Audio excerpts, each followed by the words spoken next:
जी ही दादू म्यूनसिपल जा कच्चा मुलाज़िम आहिनि जेके 3 महीननि खां उन्हनि खे पघारूं न आहिनि मिलियूं, जंहिंजे करे हू सख़्तु परेशानियुनि में मुब्तला थी विया आहिनि। हू अॼु पघारूं न मिलण जे ख़िलाफ़ हिते एहतिजाजी मुज़ाहिरो करे आया आहिनि। असीं उन्हनि खां पुछंदासीं त हुननि जूं पघारूं छो न पियूं थियनि ऐं हू कहिड़ी हालत में ज़िंदगी पिया गुज़ारनि। असांजा जेको जो पघार 3 महीनो आहे, असांजी पघार नथी थिए। 2 महीना 3 महीना पघार कान थी मिले, जंहिंजे करे असां हींअर रोड ते निकिरिया आहियूं। असांजा बच्चा बुख पिया था मरनि, का शइ न आहे, दुकानदार सामान नथो ॾिए, बिजली वारे बिल रहिजी विया आहिनि, असांजी बिजली कटी पई आहे। ईद जो गुज़र कीअं थींदो? बसि रोड ते वेही रहंदासीं, ॿियो कीअं थींदो? बच्चा बुख मरनि था, तकलीफ़ आहे वॾी।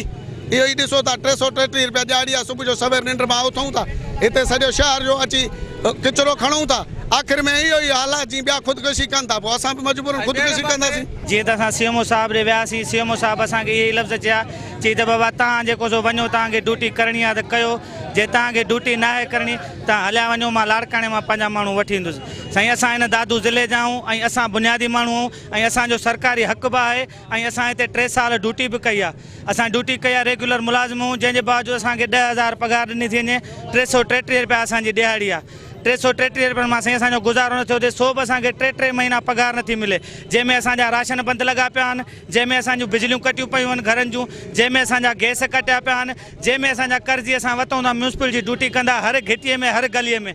साईं, असांजा जेके कर्ज़ी आहिनि, जिन असांखे वहिंवार ॾिनो आहे, जिन असांखे पैसा ॾिना आहिनि, उहे डंडा खयो असांजे इंतज़ार में बीठा आहिनि त तव्हां कहिड़ी घिटी खां गुज़रो, उहे असां सां विढ़ण लाइ तयारु। दुकान वारा विढ़नि था, खीर खणूं था, हर विढ़नि था, मायूं घर में अचण ई कोन थियूं ॾियनि, जे ख़र्च जो छा कयूं? असां बेज़ार लॻा पिया आहियूं, काॾे वञूं?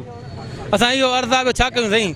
छा था चवनि तव्हांखे म्यूनसिपल वारा पघार छो नथा ॾियनि तव्हांखे? मुंसिपल वारा कनि ई कोन था पघारूं, इन जेके हड़ताल करे वेठा आहियूं, पघारूं कनि। असां इहो ई अर्ज़ु आहे सर असांजो। मथां ईद लॻी पई आहे, ॿारनि जा कपिड़ा लटा वठिणा आहिनि, मूंखे 4 बचड़ा आहिनि, 4 बचड़नि 10,000 पघार छा थो थिए? यादि वठी मिड़ई बचा था थियूं था।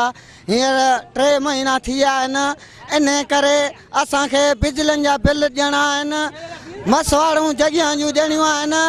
सॼो शहर, सॼो गली गली केॾो लॉकडाउन लॻो पियो, चवनि पिया त वायरस लॻो पिया, कुझु बि थियो आहे। हींअर असां उन जे बावजूदि बचनि तातनि जे लाइ मजबूरी ख़ातिर किचिरा खणी रोडनि ते वञूं था, किथे बि उछालियूं था, पघार नथी मिले। छो नथी मिले? जो असां किचिरो खणूं था, रोड साफ़ कयूं था, नालियूं साफ़ कयूं था, पघार 10,000 आहे, उन मां 2,000 3,000 कटिजी थी वञे। असांखे हिकु छुट्टी बि न आहे ऐं जेको सो उनजी असां आचर जो ॾींहुं जेको छुट्टी अवेल सवेल कंदा आहियूं त उनजे बि असांजी तारीख़ कटी थी वञे।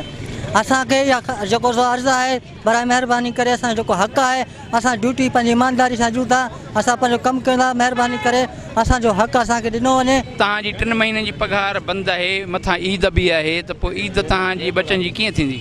साहिबु, बचनि जी ईद त परे थी वई, पर फ़िलहालु असांजे जेको रोज़मर्रा जो हालात आहे उहो बि असांजो ॾाढो ॾुखियो आहे। असां जेको सो फाका कशी जी हालत में पिया आहियूं। असांखे ऑफिसर था चवनि था पाठा मिड़े गुज़र सफ़र करे, असां तव्हांजूं पघारूं कोन कंदासीं। असांजी ईद इहा आहे, बसि असां फाटल कपिड़ा पाए रोड ते वेही रहंदासीं, जेको चंदो ॾींदा माण्हू असां ईद कंदासीं, उन मां ईद कंदासीं, गॾे पंहिंजे ॿारनि खे भाॼी मानी वठी रोज़ खाराईंदासीं। किथां वठंदासीं? पघारूं ॾींदा त कपिड़ा लटा वठंदासीं, कर्ज़ खणूं पिया था, बसि व्याजनि ते पैसा खणूं था, 2-2 हज़ार वरी व्याजी तंग था कनि असांखे।